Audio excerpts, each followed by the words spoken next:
Buenas noches, compañeros. Vamos a iniciar la clase del día de hoy. Solo Buenas noches, licenciado. si me confirman si se escucha. Claro.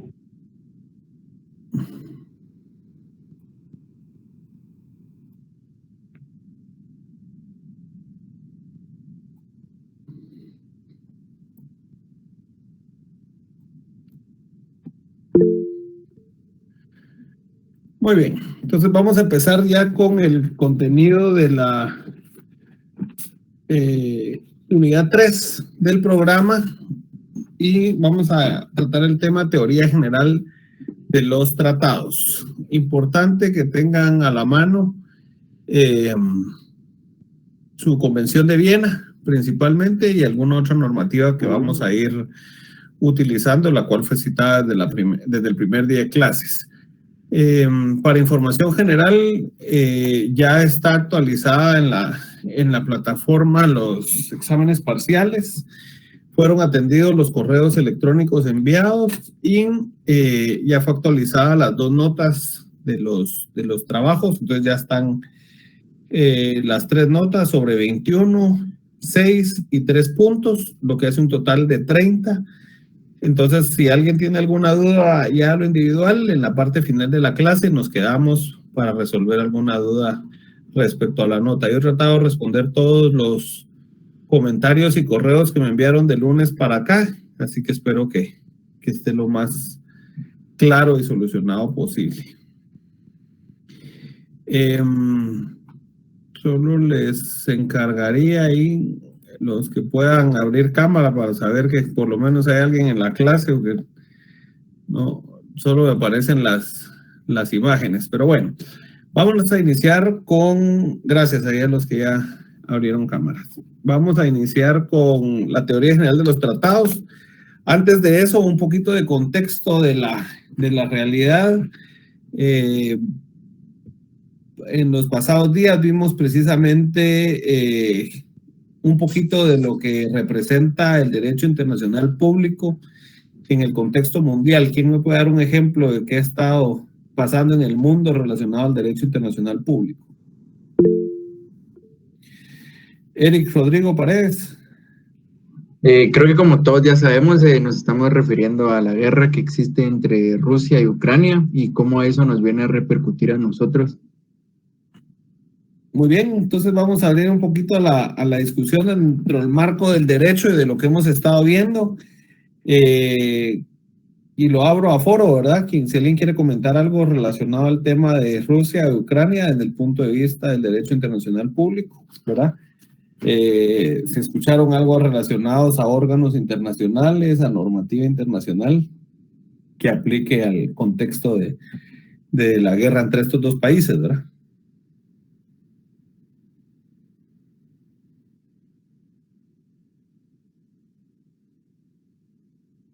Licenciado, creo que la habrían al principio mucha duda de por qué había comenzado todo, pero conforme se iban dando la información era de que Rusia no quería que Ucrania formara parte de la OTAN, porque ellos lo consideran como un país hermano, incluso no le querían dar su independencia, sino que lo querían volver parte de Rusia, ¿verdad? No, que no fuera un país independiente. Entonces creo que por ahí empezó el conflicto donde Ucrania quería ser independiente y formar parte de la Unión Europea y no a todo lo que sería el bando de Rusia. Muy bien, precisamente el conflicto es un conflicto de normas del derecho internacional público, ¿verdad? Parte del reconocimiento de la independencia que reclama Ucrania es el reconocimiento internacional y teniendo un escaño, ¿verdad? Y poder ser parte de la OTAN. Recuerden que la OTAN fue mencionada por ustedes cuando vimos los tipos de organismos internacionales.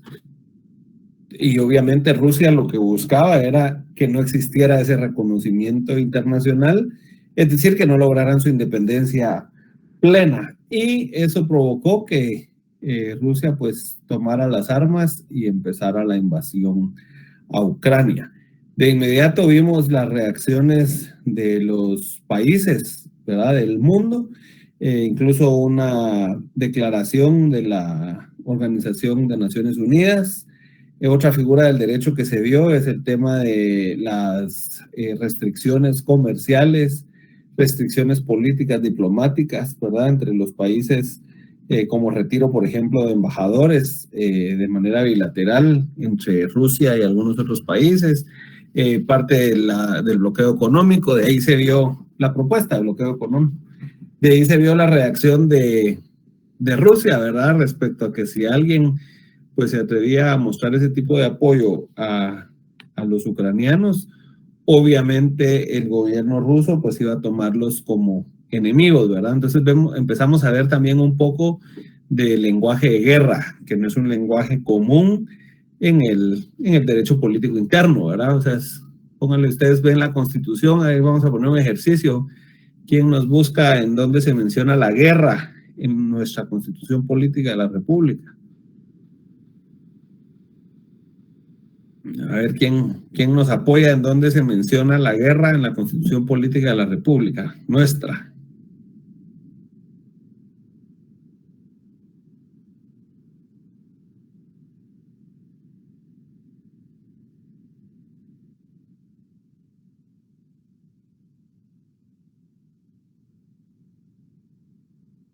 ¿Tienen su Constitución a la mano o no?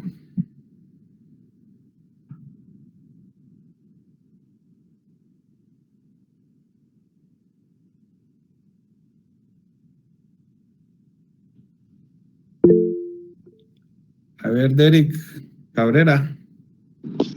Buenas noches, licenciado. En lo que refiere a lo del tema de la ley de orden público, que está el estado de guerra. 138 y 139, por ahí, ¿verdad? Correcto. Y también en el caso de la... en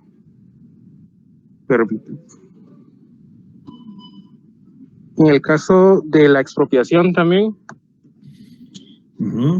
que cuando se refiere a los casos específicos en donde aplica la expropiación.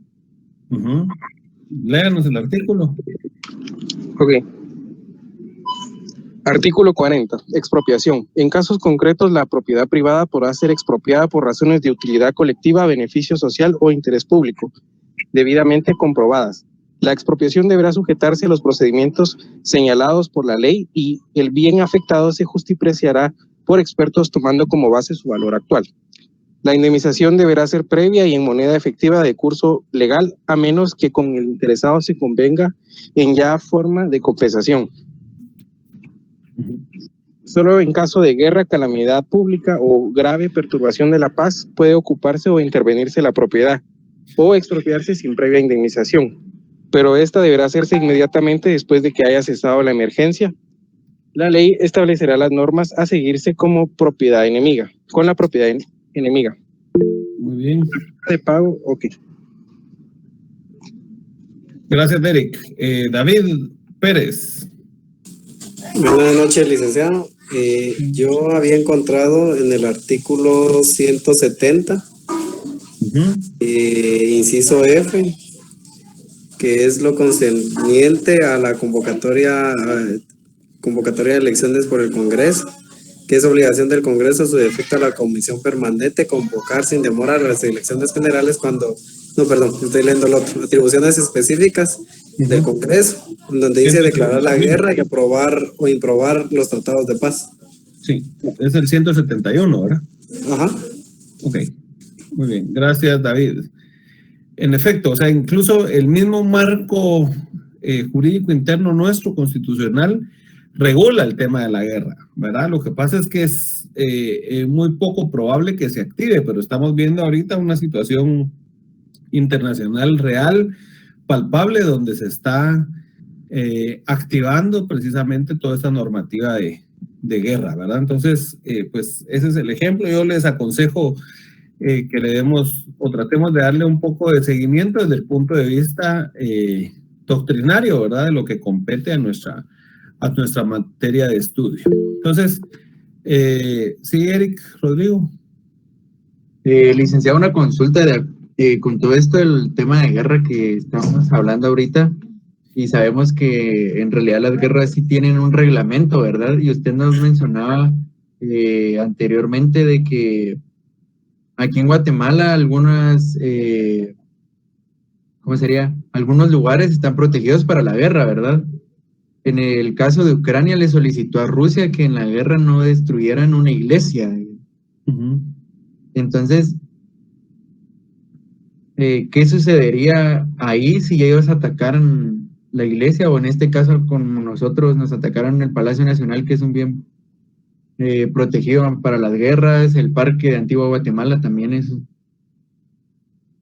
Sí, precisamente eso es lo que regula el derecho internacional humanitario, ¿verdad? Que es muy distinto al derecho internacional de los derechos humanos, ¿verdad? El derecho internacional humanitario es aquella rama del derecho que va a regular las normas de la guerra, ¿verdad? Entonces, incluso hoy vamos a ver en parte de nuestra clase en qué casos aplican ciertos acuerdos, ¿verdad? Cierta normativa en tiempo de guerra. Pareciera absurdo, ¿verdad? Pero es aparentemente una guerra normada. Lo que pasa es que dentro del mismo derecho internacional público existen figuras, por ejemplo la OTAN, ¿verdad? Otros países que en caso exista algún tipo de violación a estos tratados internacionales o al derecho internacional humanitario, pueden entrar a proteger, ¿verdad? O sea, en solidaridad al país que está siendo afectado. ¿Qué es lo que se busca? Que en todo caso, o sea, la guerra tiene por objeto defender la soberanía de un país, ¿verdad? Pero cuando ya se vulnera o se hace con otro tipo de fines, entonces los tratados internacionales establecen que pueden ser apoyados por otros países. Si vemos, por ejemplo, el caso de Estados Unidos, que se ha escuchado mucho, la posición, el tema ahorita de la guerra entre Rusia y Ucrania, ellos dicen, presentamos un apoyo, ¿verdad? Nos solidarizamos, condenamos las acciones, pero no han intervenido en ninguno de los dos estados, ni en Rusia ni en Ucrania, ¿verdad? Como normalmente lo han hecho en otras regiones árabes, por ejemplo, que hay incluso delegaciones del ejército estadounidense o de otros países, ¿verdad? Los cascos azules de Naciones Unidas, que están interviniendo en la guerra. Entonces, concretamente lo que pasaría es que se vulnerarían derechos y tratados que regulan el derecho internacional humanitario, y esto facultaría que existan sanciones o acciones de otros estados más fuertes, de mismo Naciones Unidas, en contra de quien ha iniciado la guerra o ha realizado estas prácticas, que en este caso sería Rusia, ¿verdad? Entonces, si se quebranta el derecho internacional humanitario, pues sí puede estar la intervención ya de otros estados, ¿verdad? Gracias. Sí. Entonces, bueno, vamos a empezar en materia ya del tema de hoy. No sé si alguien quiere agregar algo del contexto de Rusia-Ucrania, desde el punto de vista, repito, doctrinario, ¿verdad? Jurídico. El político es otro tema, ¿verdad? Entonces, pues veríamos la parte, les decía la unidad 3, ¿verdad? La teoría general de los tratados. Y para entender la teoría general de los tratados, es necesario tener a la mano el Estatuto de la Corte Internacional de Justicia, el cual en el artículo 38 regula literalmente que las convenciones internacionales, sean generales o particulares, van a establecer las reglas expresamente reconocidas por los estados litigantes, ¿verdad? Ese va a ser el marco jurídico. A falta de un poder legislativo internacional, ¿verdad? O sea, no existe un poder legislativo. Cada estado tiene su propio poder legislativo, pero a falta de un poder legislativo internacional, los contratos van a ser acuerdos de voluntades donde los propios destinatarios de la norma jurídica van a permitir a los estados establecer el contenido de sus derechos y obligaciones, ¿verdad? Es decir, un contrato internacional entre dos estados o dos sujetos del derecho internacional público va a venir a formar parte de la norma que es de cumplimiento obligatorio entre los estados que sean partes. Un elemento importante que se debe tomar en cuenta en los tratados es la capacidad que se denomina jus tractatum, ¿verdad? Jus tractatum, que se va a significar como la facultad o poder que tiene un estado o una organización internacional de adquirir derechos e imponerse obligaciones por medio de instrumentos escritos, los cuales se van a denominar tratados. Ubíquenme en la Constitución Política nuestra, ¿dónde está la facultad de nuestro Estado para poder contraer derechos y obligaciones a nivel internacional?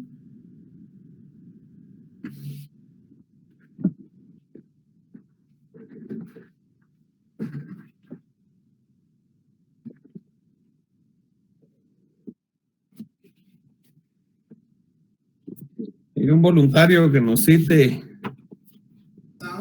El artículo 149, Eric.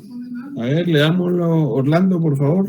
De las relaciones internacionales, Guatemala normará sus relaciones con otros estados de conformidad con los principios, reglas y prácticas internacionales con el propósito de contribuir al mantenimiento de la paz y la libertad, al respeto y la defensa de los derechos humanos, al fortalecimiento de los procesos democráticos e instituciones internacionales que garanticen el beneficio mutuo y equitativo entre los estados.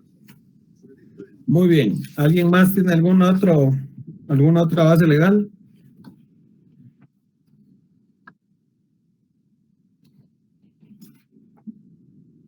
El 151, licenciado, de las relaciones con estados afines. Muy bien, leámoslo. Artículo 51. Relaciones con estados afines. El Estado mantendrá relaciones de amistad, solidaridad y cooperación con aquellos estados cuyo desarrollo económico, social y cultural sea análogo al de Guatemala, con el propósito de encontrar soluciones apropiadas a sus problemas comunes y de formular conjuntamente políticas tendientes al progreso de las naciones respectivas. Muy bien, excelente. ¿Algún otro?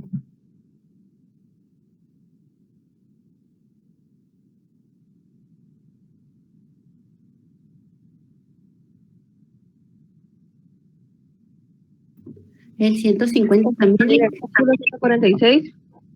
46. Un segundo, vamos Patricia Mikulash primero y después Livni y Priscila. El artículo 150 de la Comunidad Centroamericana. Guatemala, como parte de la Comunidad Centroamericana, mantendrá y cultivará relaciones de cooperación y solidaridad con los demás estados. Estados que formaron la Federación de Centroamérica deberá adoptar las medidas adecuadas para llevar a la práctica en forma parcial o total la unión política o económica de Centroamérica. Las autoridades competentes están obligadas a fortalecer la integración económica centroamericana sobre las bases de equidad. Muy bien. Livni. El artículo 46, preeminencia del derecho internacional. Excelente. Se establece el principio general de que en materia de derechos humanos, los tratados y convenciones aceptados y ratificados por Guatemala tienen preeminencia sobre el derecho interno. Muy bien. Muy bien. ¿Algún otro?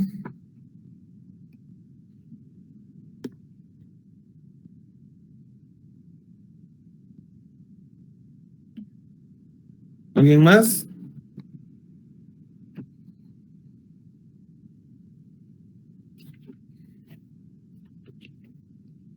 Alguien mencionó en los anteriores, cuando hablamos del tema de la guerra, dentro de las atribuciones del Congreso.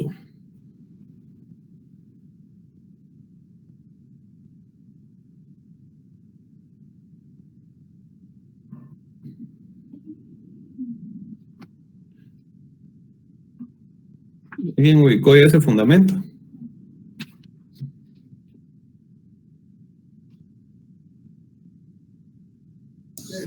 El artículo 171, Lic. Sí, Orlando. Es ahorita ya lo está, acabo de ver. Él es la literal D, E.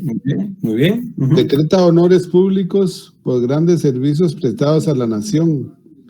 En ningún caso podrá ser otorgado al presidente o al vicepresidente de la República en el periodo de un gobierno ni a ningún otro funcionario en ejercicio de su cargo.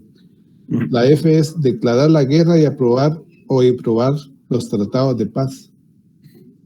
Sí, pero en el tema de los tratados internacionales, la facultad que tiene el Estado de Guatemala de adherirse, ahora estamos hablando de la capacidad Jus Tractatum. A ver, Cristian.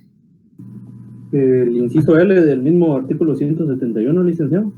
Muy bien. Aprobar antes de su ratificación los tratados, convenios o cualquier arreglo internacional cuando afecten las leyes vigentes para las que la Constitución requiera la misma mayoría de votos, afecten el dominio de la nación, que establezcan la unión económica o política de Centroamérica, ya sea parcial o total, o atribuyan o transfieran competencias a organismos, instituciones o mecanismos creados dentro de un ordenamiento jurídico comunitario, concentrado para realizar objetivos regionales y comunes en el ámbito centroamericano. Muy bien, excelente. O sea, esa sería los artículos, ¿verdad? Que nos dan fundamento, el 46, el 149, 50, 51 y el 171, entre las otras atribuciones del Congreso. Ahí está en nuestra propia Constitución regulada la facultad que tiene el Estado de poder contraer esos compromisos internacionales y que los mismos devengan en derechos y obligaciones para el Estado de Guatemala. Entonces, en la Convención de Viena, ¿sí, Cristian? Solo para agregar, no sé si va en la misma línea, el artículo 183, inciso O, sí. Dice, sí. Dirigir la política es función del presidente de la República, dirigir la política exterior y las relaciones internacionales, celebrar, ratificar y denunciar tratados y convenios de conformidad con la Constitución. Excelente, Cristian.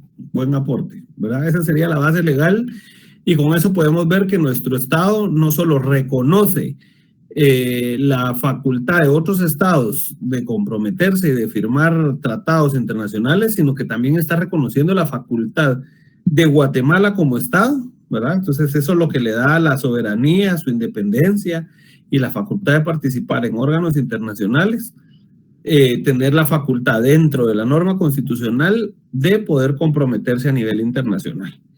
Volviendo a la Convención de Viena, si le damos lectura al artículo 2, literal A, establece que un acuerdo internacional celebrado por escrito entre estados y regido por el derecho internacional ya conste en un instrumento único o en dos o más instrumentos conexos y cualquiera que sea su denominación. Entonces, esa es la forma en que la Convención de Viena conceptualiza o define qué es un tratado. Repito, un tratado va a ser un acuerdo internacional celebrado por escrito entre estados y regido por el derecho internacional.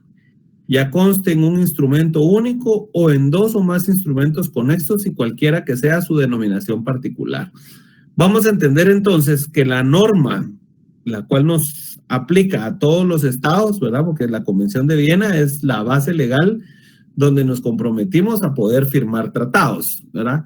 Entonces, nos establece que sea cual sea la denominación, va a ser entendida como un tratado. Pero como ahorita estamos viendo la teoría general de los tratados, vamos a ver diferencias doctrinarias entre algunos conceptos que la doctrina ha venido realizando respecto a los tipos de tratados que existen. Otra definición que tenemos, y ahí se clasificó con algunas literales, ¿verdad? Desarmamos la definición, es que un tratado es un acuerdo de voluntades. Requisito número 1, acuerdo de voluntades. 2, celebrado entre sujetos del derecho internacional. Entendiendo el derecho, sujetos del derecho internacional, los estados, organismos internacionales, el Vaticano y todos aquellos que ha habido. Tercera, destinado para producir efectos jurídicos. ¿Eso qué quiere decir? Que va a tener obligaciones y derechos para los estados firmantes. 4, es regido por el derecho internacional, que va a ser aplicable únicamente para los estados que se están obligando. Y el quinto es que consta por escrito. Recuérdense que cuando vimos las fuentes del derecho y establecimos que los tratados o convenios eran fuentes formales del derecho, hablamos del tema de la escrituración. Es necesario que los tratados consten por escrito. Y eso le denominamos la codificación de acuerdos, ¿verdad? Entonces, esta es otra definición doctrinaria con 4 elementos muy básicos. El acuerdo de voluntades debe ser celebrado entre sujetos del derecho internacional, va a ser destinado a producir efectos jurídicos, va a ser regido por el derecho internacional y debe necesariamente que constar por escrito. Entonces vamos a ver algunos tipos de denominaciones o clasificaciones que la doctrina ha conceptualizado para definir a los tratados. Es bueno dejar claro porque se parece mucho ustedes ya vieron Derecho Civil 4, donde se ve contrataciones, ¿verdad? Entonces es un acuerdo de voluntades entre los sujetos donde convienen en otorgar derechos y contraer obligaciones, ¿verdad? ¿Cuál es la diferencia entre el derecho civil puro? Porque aquí no tenemos derecho civil. Porque el derecho civil, por ejemplo, cuando uno hace un contrato de arrendamiento, cuando uno hace un contrato de compra-venta, tiene uno un marco jurídico del cual no se puede salir, ¿verdad? Y por eso los contratos terminan siendo típicos, están establecidos en una norma. El derecho internacional, por el contrario, no tiene una base legal de la cual no nos podamos salir, ¿verdad? Sino que va a ser un acuerdo de voluntades del derecho internacional que una vez los países estén de acuerdo y los adopten para sí mismos, van a entrar en vigencia. Esa sería la diferencia que tiene dentro de la teoría general del proceso como tal, ¿verdad? El derecho civil y la teoría general de los tratados en el ámbito internacional. Vamos a ver aquí varios tipos de denominaciones. Yo lo estoy presentando ahí, pero si quieren ir anotando, ¿verdad? Se los voy dictando y me van corrigiendo si voy muy rápido. El primero es el tratado convención, y ese se define como el acuerdo de voluntades entre 2 o más sujetos del derecho internacional, ¿verdad? Es la definición genérica. De ahí tenemos lo que son los arreglos, y un arreglo va a ser un instrumento escrito u oral de menor categoría que no rige mayores requisitos formales. Por ejemplo, un arreglo pudiera ser que el canciller de Belice con el canciller de Guatemala lleguen al arreglo que la siguiente reunión para el tema del diferendo sea en Izabal, por ejemplo, en Livingston, ¿verdad? Entonces es un arreglo en el cual llegan 2 países y que obviamente va a tener algún tipo de obligación para los estados que están llegando a dicho acuerdo de voluntades. De ahí tenemos el tercero, que son los acuerdos. Los acuerdos son instrumentos celebrados a través de las cancillerías sobre un tema específico en forma simplificada o un entendimiento alcanzado a nivel de cancillerías, generalmente a través de un canje de notas, ¿verdad? Entonces el acuerdo va a ser materializado a través de canje de notas entre las cancillerías de cada uno de los estados. Seguidamente tenemos lo que la doctrina define como modus vivendi. Y modus vivendi va a ser un tratado no escrito. A veces se pone por escrito, pero no posee mayores formalidades. Se manifiesta en una práctica o situación más o menos temporal. Por ejemplo, las presidencias rotativas de órganos internacionales. En algunos casos, cuando se reúnen, por ejemplo, los presidentes de Honduras, Salvador y Guatemala, ellos acuerdan, no está por escrito, ¿verdad? Pero ¿cuál es el modus vivendi? ¿Cuál es la práctica común? Que se reúnan cada vez en un estado distinto, ¿verdad? Entonces, si esta vez se reunieron en Guatemala, la próxima vez va a ser en El Salvador, la próxima vez va a ser en Honduras, y van rotándose la sede de las reuniones. No existe una prohibición expresa de hacerlo o una instrucción específica, pero esa es la práctica común, ¿verdad? Entonces, pudiera en algún momento escribirse, ¿verdad? Y quedar como un pacto entre los estados, pero normalmente son acuerdos sencillos, ¿verdad? No escritos, sin mayor formalidad, pero que sí van a ser de cumplimiento obligatorio dentro de los estados. De este interesante, justamente lo que hablábamos en tiempos de guerra, vamos a tener lo que son los carteles, ¿verdad? El cartel. Y el cartel va a ser un instrumento de guerra, ¿verdad? Entre 2 ejércitos en combate que permiten una tregua para recoger heridos o muertos.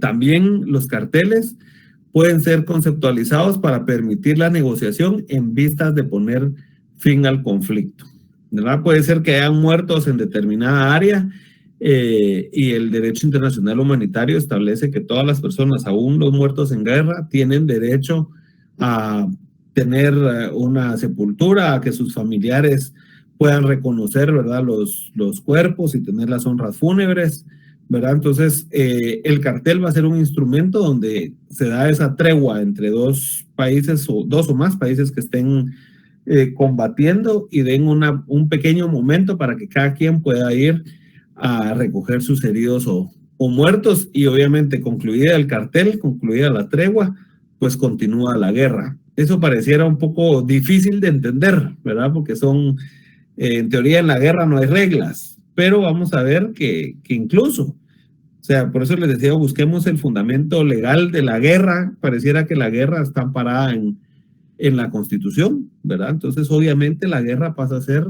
un mecanismo jurídico, político, regulado, establecido nacional e internacionalmente para la defensa de la soberanía de un Estado, ¿verdad? Entonces, ese es otro medio que la teoría general de los tratados define como un tipo de tratado.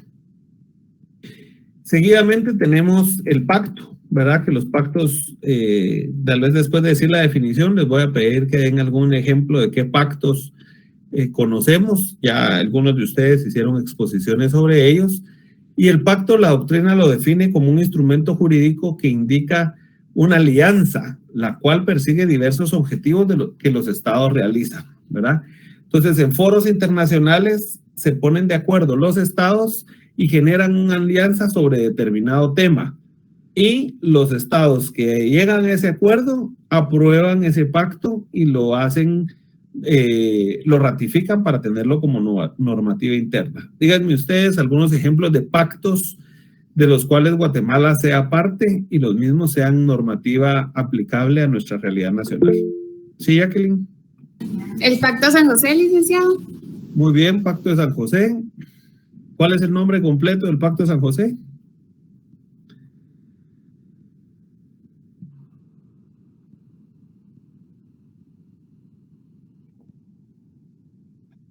Jacqueline.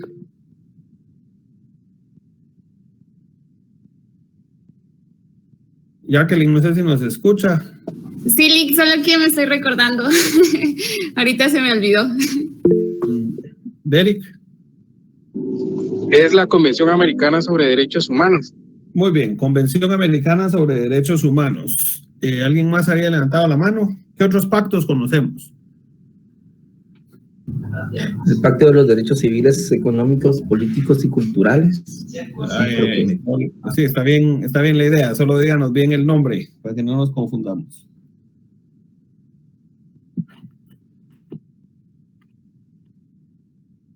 Carlos.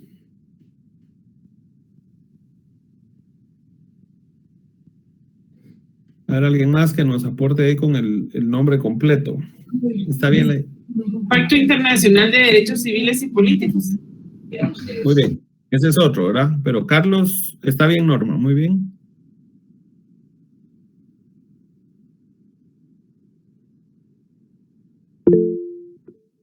Sí, Jacqueline.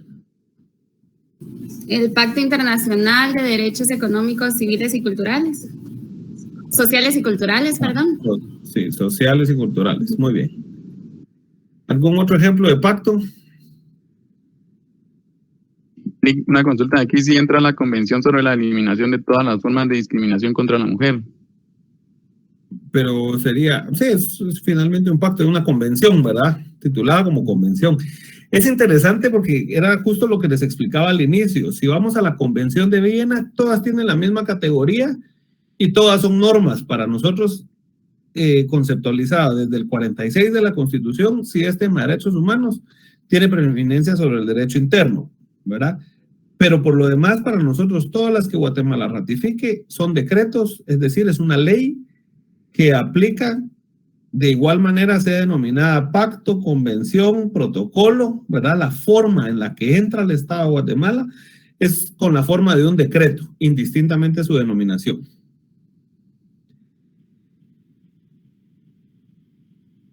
tenemos también los protocolos, ¿verdad? Desde la doctrina, desde la teoría general de los tratados.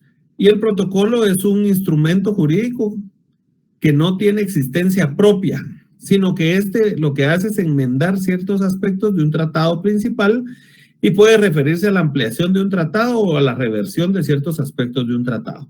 Normalmente los protocolos van a ser modificaciones que se le hacen a un convenio, ¿verdad? A un pacto o a un tratado. Entonces esa es la denominación protocolo, porque va a modificar.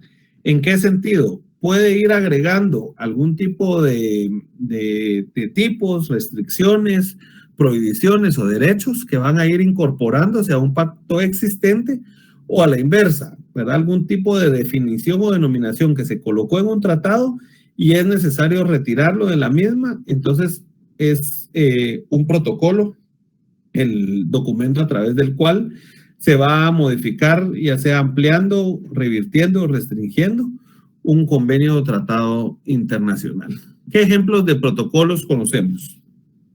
El protocolo de Cartagena, licenciado. El protocolo de San Salvador. A ver, pero espérenme, porque es que prefiero que levanten la mano, porque como no prenden cámaras, no sé ni quién me está hablando.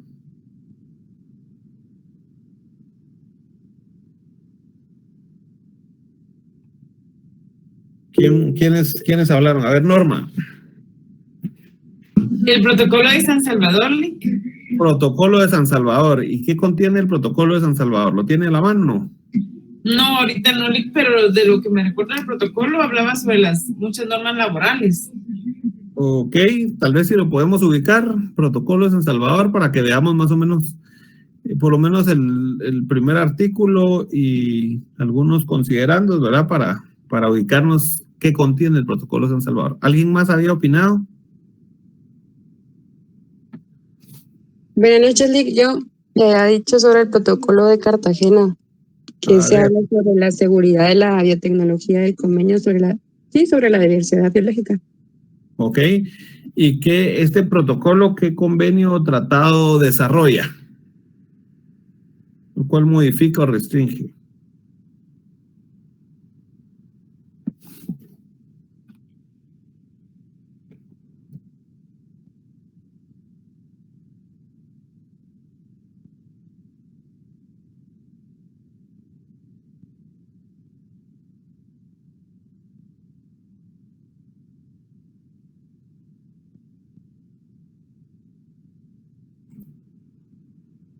Gladys, ¿nos escuchan o qué se nos hizo, Norma? Sí, Lick, que estoy buscando. Yo estoy buscando el protocolo, es que no me lo descarga. Disculpe, Lick, el protocolo de El Salvador establece la importancia que le corresponde al medio ambiente, a los servicios públicos y por ende al agua en el ámbito de los derechos humanos en materia económica, social y cultural, al comprender el derecho a un ambiente sano como derecho esencial de los seres humanos. Los estados partes del protocolo, entre ellos Colombia, se obliga a adoptar las medidas que sean necesarias para proteger dichos derechos esenciales. Muy bien, entonces deriva del pacto deriva del pacto de San José. El protocolo de San Salvador deriva del pacto de San José, y eso está estipulado en el preámbulo, porque dice los estados partes en la Convención Americana sobre Derechos Humanos, pacto de San José de Costa Rica. Reafirmamos su propósito, ¿verdad? Ok, muy bien, gracias, Norma. Mano levantada de Delia, gracias. ¿Quién era el que estaba opinando anterior? Orlando, creo. Sí, gracias, Orlando. Sí, Delia. Sí, licenciado, el protocolo de Palermo, que es el protocolo para prevenir, reprimir y sancionar la trata de personas, especialmente mujeres y niños, y complementa la Convención de las Naciones Unidas contra la Delincuencia Organizada Transnacional. Ok, muy bien. ¿Y de cuál pacto surge?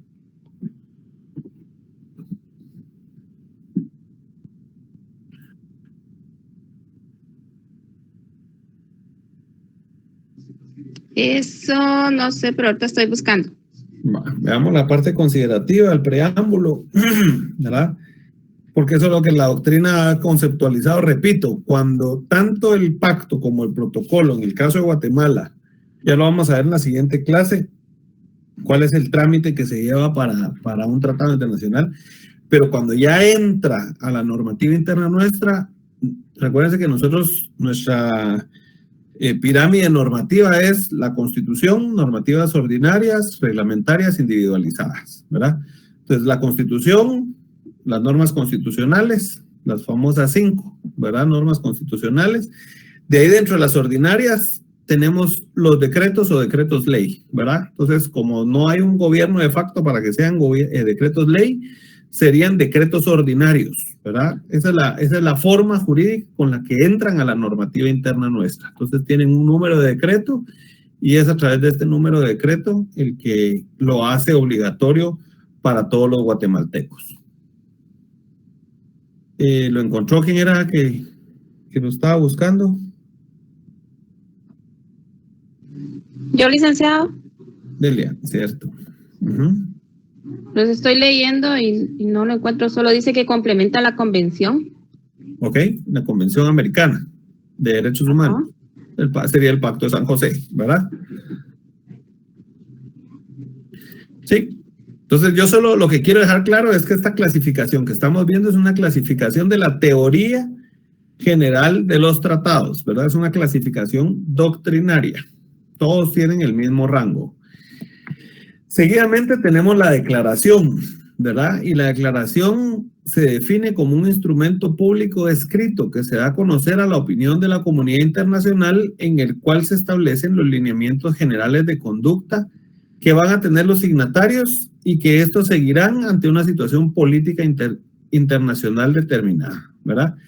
Y hay algunos tipos de declaraciones, ejemplo, ¿cuáles conocen? ¿Qué declaraciones?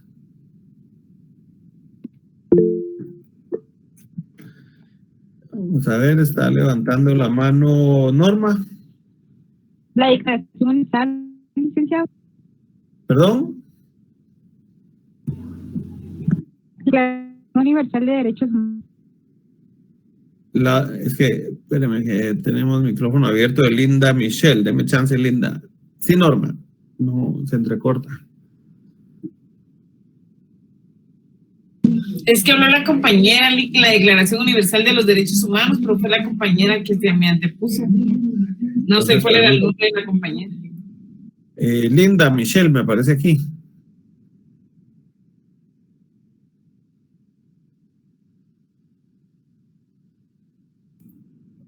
Bueno, la Declaración Universal de Derechos Humanos. ¿Qué otra declaración conocemos? Sí, Delia. La declaración de la OIT, de la Organización Internacional de Trabajo, relativa a los principios y derechos fundamentales del trabajo. En efecto, la Organización Internacional del Trabajo emite muchas declaraciones, ¿verdad? Y utiliza mucho esta figura. Se reúnen los embajadores de Guatemala ante la OIT, los representantes, y normalmente al concluir alguna de las sesiones emite algún tipo de declaraciones, ¿verdad? Entonces estas declaraciones obviamente no tienen la fuerza coercitiva de un acuerdo como tal, ¿verdad? Pero al estar Guatemala siendo parte de la Organización Internacional del Trabajo, adquiere estas declaraciones como una recomendación para implementarla como norma en nuestro estado. ¿Sí, Orlando? La Declaración sobre los Derechos de los Pueblos a la Paz. Muy bien. Jocelyn.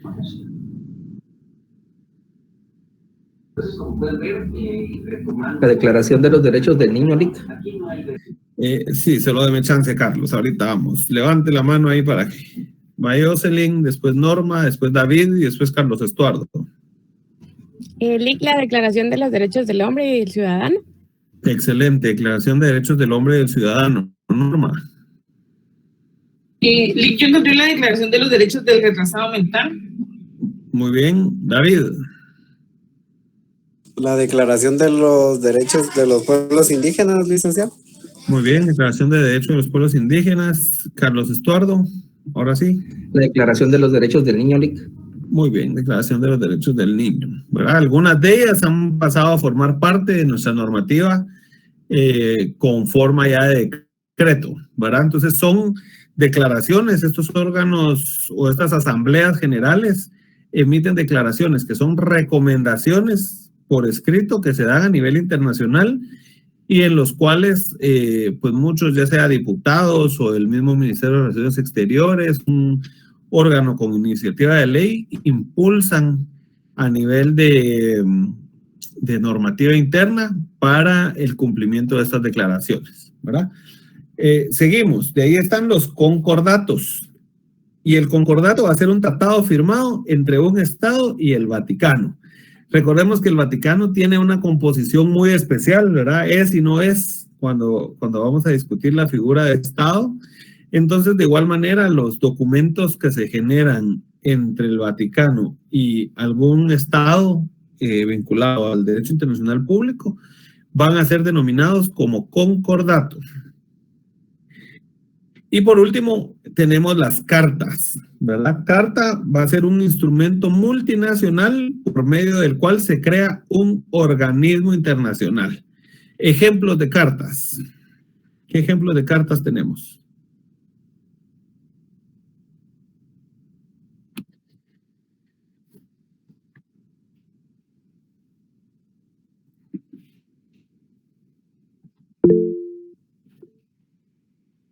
¿Sí, Delia?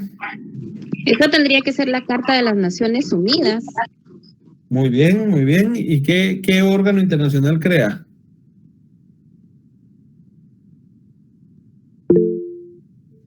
La ONU. Muy bien, la Organización de Naciones Unidas. Habían levantado otras manos, pero como que se repitieron. ¿Qué otro ejemplo de cartas tenemos?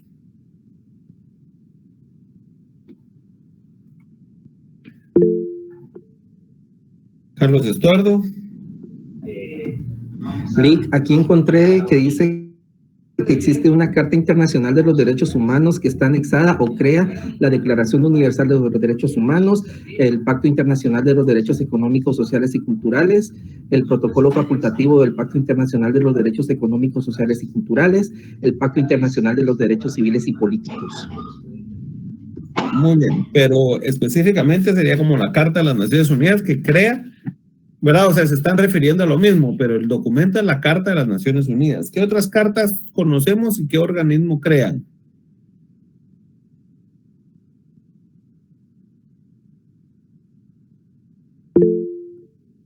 Sí, Norma. Yo encontré la Carta Internacional sobre la Conservación de la Restauración de Monumentos y Sitios, Carta de Venecia. Muy bien. ¿Y qué organismo crea?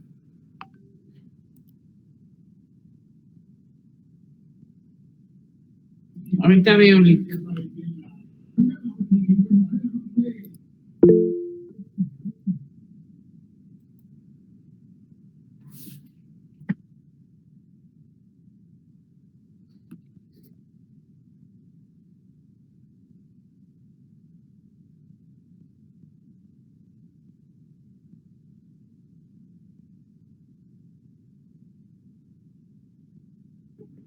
¿Alguien más tiene alguna otra carta en lo que vemos? Jasmine, Roxana. Licenciado, no sé si acá entra la Carta de Patrimonio Cultural.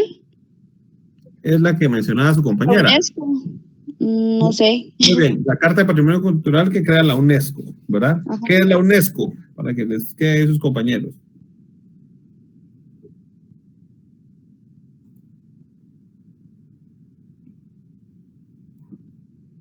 Yasmín. Es una organización de las Naciones Unidas para la educación, la ciencia y la cultura. Excelente, ¿verdad? Esa es la definición de UNESCO, Organización de las Naciones Unidas para la Educación, la Ciencia y la Cultura. Muy bien, Livni.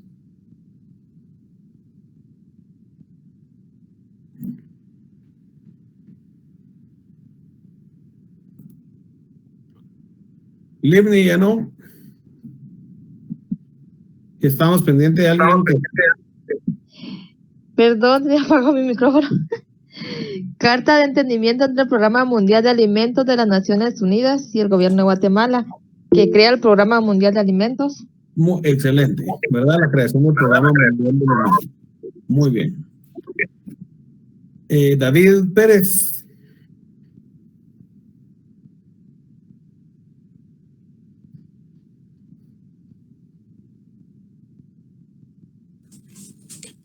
Perdón, licenciado, escuché mi nombre. Levantó la mano. Ah, sí, perdón. Es que tal vez venía caminando. Que voy para mi casa. Es que voy para mi casa. La Carta de las Naciones Unidas, licenciado. Sí, la Carta de las Naciones Unidas. Ya lo mencionamos, ¿verdad? Entonces, estos serían, ¿verdad? Para recapitular la clasificación de los tratados, de acuerdo a la teoría general, tenemos los tratados o convención, los arreglos, los acuerdos, el modus vivendi, el cartel, pacto, protocolo, declaración, concordato y las cartas. ¿Alguna duda con estas definiciones? Estamos claros. Muy bien, entonces si no hay ninguna duda, si quieren dejamos la clase ahí, son las 8. Y la próxima sesión vamos a ver los otros instrumentos que no tienen la categoría de un tratado y continuamos con el tema de la teoría general de los tratados. Si hay alguna duda con el tema o alguien tenía alguna duda con la calificación o algo, se queda en el salón y los demás, pues, desearles un feliz fin de semana. Gracias, Lick. Feliz noche. Feliz noche, feliz noche, licenciado. Feliz noche, Feliz noche, Lick. Feliz noche. Buenas noches.